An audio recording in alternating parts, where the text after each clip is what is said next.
IMF کے delegation سے میں نے میٹنگ کی اور میری ٹیم نے. اور اس میٹنگ کا مقصد جس طرح سب کو اندازہ ہوگا، وہ میٹنگ کا مقصد یہ تھا کہ IMF ایک 9 مہینے کے لیے ایک پروگرام لے کے آ رہا ہے جس کو اسٹینڈ بائی اگریمنٹ کہتے ہیں. یہ کیوں لے کے آ رہا ہے؟ کیونکہ اگر یہ IMF کا اب قرضہ جو $3 ارب کا ان کو نہیں ملتا تو یہ یاد رکھیں کہ پاکستان، جو میں آج سے سال پہلے کہہ رہا تھا، بلکہ 13 مہینے پہلے میں نے جب کہا تو میرے اوپر انہوں نے کہا غداری کا کیس کرنا چاہیے. سارا شور مچ گیا کہ عمران خان ملک کے اندر ایک وہ فضا بنا رہا ہے جس سے ملک کی معیشت کو نقصان ہوگا. میں یہ کہہ رہا تھا کہ جس طرح یہ حکومت جا رہی ہے پاکستان کو ڈیفالٹ کا خدشہ ہے. ڈیفالٹ کا پہلے مطلب سمجھ لے کیا ہے. ڈیفالٹ کا مطلب یہ ہے کہ اگر ان کی ابھی پچھلے مہینے 38% مہنگائی تھی، پاکستان کی تاریخ کی سب سے زیادہ ہے، تو اگر پاکستان ڈیفالٹ کر جاتا ہے یعنی اپنے قرضے واپس نہیں کر سکتا تو یہ اس سے دگنی ہو جائے گی، یہ 60% پہ پہنچ جائے گی. بلکہ یہ وہ جس کو کہتے ہیں ہائپر انفلیشن، کہ وہ آئے گی مہنگائی پاکستان میں کہ لوگ یعنی ایک ڈبل روٹی لینے کے لیے نوٹوں کی تھدیاں لے جانی پڑیں گی، یعنی جس کو ہائپر انفلیشن کہتے ہیں. اس سے کمزور تو بالکل ہی پس جاتا ہے نا. تنخواہ دار طبقہ جو آج بڑے برے حالات میں ہے، اس سے بہت دگنے برے حالات ہوتے ہیں اگر ڈیفالٹ کرتا ہے. اور صرف فائدہ کن کو ہوتا ہے؟ جنہوں نے ڈالر میں پیسہ رکھا ہوا ہے، جو ملک سے باہر ہیں. یہ جو لوگ اوپر آج حکومت کر رہے ہیں، جن کے سارے پیسے باہر پڑے ہوئے ہیں، اربوں ڈالر باہر پڑا ہے، ان کو تو کوئی فرق نہیں پڑے گا، لیکن پاکستان کے اندر لوگ پس جائیں گے.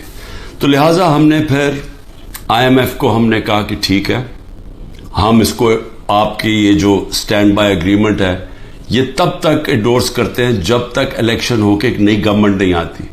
جو نئی گورنمنٹ آئے گی ظاہر ہے وہ اپنا پھر سے اپنے پروگرام کے تحت IMF سے بات چیت کرے گی.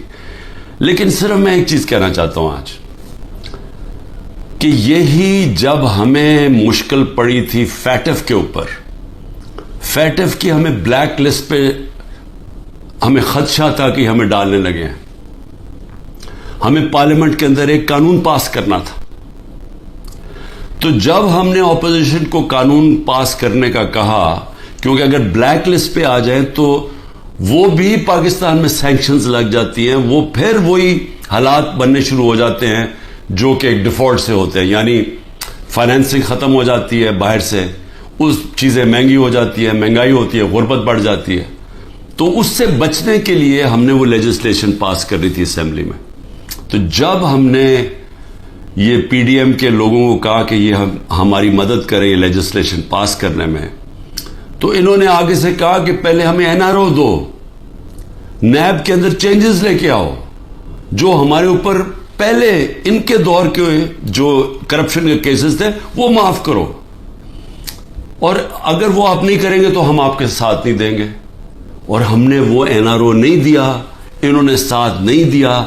اس کے باوجود ہم نے پھر وہ، اللہ کا کرم ہے کہ ہم وہ لیجسلیشن پاس کر گئے. اور آج جو فیٹ سے نکلے ہیں وہ بہت بڑی چیز تھی، وہ جو ہم نے قانون پاس کیا تھا. تو میں صرف یہ کہنا چاہتا ہوں کہ آپ کو صرف فرق پتہ چل جانا چاہیے کہ یہ وہ لوگ تھے جو اپنی کرپشن کے لیے ہمیں بلیک میل کر رہے تھے، کرپشن بچانے کے لیے.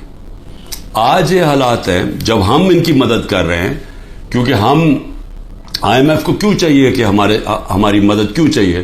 انہیں پتہ ہے کہ آگے کیئر ٹیکر گورنمنٹ آ رہی ہے، الیکشن جب آئیں گے کیئر ٹیکر گورنمنٹ یہ نہیں کر سکتی.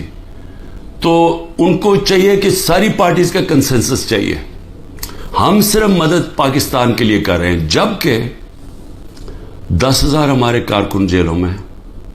آج جو ہماری اکنامک ٹیم تھی وہ ساری انڈر گراؤنڈ ہے. ان کو اکٹھا کیا، زوم کے اوپر لیا. میرے اوپر 180 کیسز بن چکے ہیں. ساری سینئر لیڈرشپ کی یاد اندر ہے کیسز ہیں، اور جو باہر نکلتی ہیں تو ان کو کہتے ہیں کہ جی پہلے کا پارٹی چھوڑو گے نہیں تو ہم آپ کو اندر رکھیں گے. جو ہمارے لیڈرشپ جیل میں ہیں ان کے اوپر انتہا قسم کا پریشر ڈالا جا رہا ہے.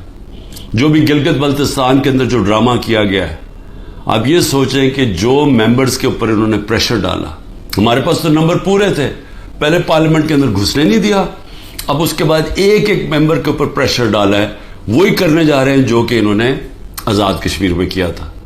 تو ایک طرف تو یہ ہو رہا ہے، اور اس کے باوجود ہم آج کیونکہ ہمارے ملک کو نقصان نہ ہو، ہم نے یہ فیصلہ کیا ہے کہ ہم اس اسٹینڈ بائی ایگریمنٹ کو بیکنگ دیتے ہیں تب تک جب تک الیکشن نہیں ہوتی۔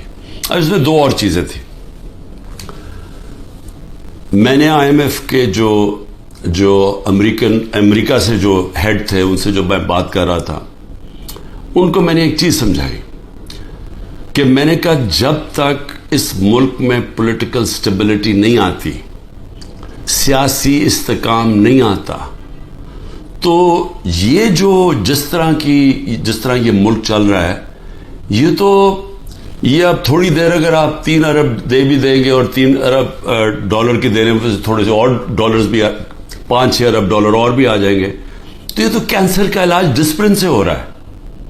جو کینسر ہے وہ پھیلتی جا رہی ہے، اور کینسر کیا ہے کہ ملک میں سیاسی استحکام ہی نہیں ہے۔ اور وہ کیوں نہیں ہے؟ کیونکہ یہ سب پارٹیز مل کے اور ساتھ اسٹیبلشمنٹ، کیونکہ تحریک انصاف اقتدار میں نہ آئے، الیکشن تب کروائیں گے جب یہ سمجھتے ہیں کہ پارٹی تحریک انصاف الیکشن نہیں لڑ سکے گی، جب ان کو اوپر اتنا دباؤ ڈالیں گے، اس کو اس طرح کرش کریں گے کہ جب وہ بالکل الیکشن نہیں لڑ سکے گی تب الیکشن کروائیں گے۔ میں آج اپنی قوم کے سامنے کہنا چاہتا ہوں کہ یہ جب سے رجیم چینج ہوا ہے، جب سے ہماری گورنمنٹ گرائی ہے، تب سے کوشش کر رہے ہیں پارٹی کو ختم کرنے کی، اور کوئی ان کو جو سب اوپر پاور میں بیٹھ کے تحریک انصاف کو ختم کرنے کی کوشش کر رہے ہیں، ان کو کوئی ملک کی فکر نہیں ہے۔ انہوں نے جو پاکستان کی معیشت سے کیا، میں آپ کو پھر کہتا ہوں دشمن بھی نہ کرے۔ میڈیا کنٹرول کر لیا ہے، ایک کنٹرول میڈیا ایک بات کرتا جا رہا ہے کہ جو ہو، یہ تو پیچھے سے یہ تحریک انصاف کی وجہ سے ساری مشکلات آئی ہیں۔ پھر سے میں کہتا ہوں کہ ہر سال شائع ہوتا ہے اکنامک سروے آف پاکستان۔ ذرا اکنامک سروے آف پاکستان میں دیکھ تو لیں کہ بینکرپٹ گورنمنٹ 2018 میں ملی، اور کرونا کے باوجود کیسے اس 6% پاکستان کی معیشت آگے بڑھ رہی تھی، گروتھ ریٹ تھی 2 آخری سالوں میں جو ایوریج تھی وہ 6% تھی۔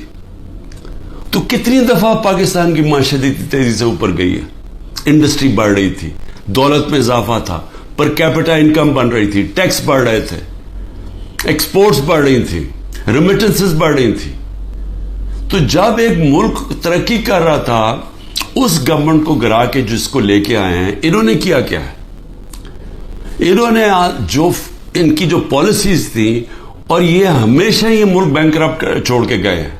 99 میں بھی جب یہ نون لیگ گئی، ملک بینکرپٹ تھا، 2018 میں بھی بینکرپٹ کر کے گئے، اور پھر آتے ساتھ ہی ایک اکانومی جو چل رہی تھی اس کو بینکرپٹ کر دیا۔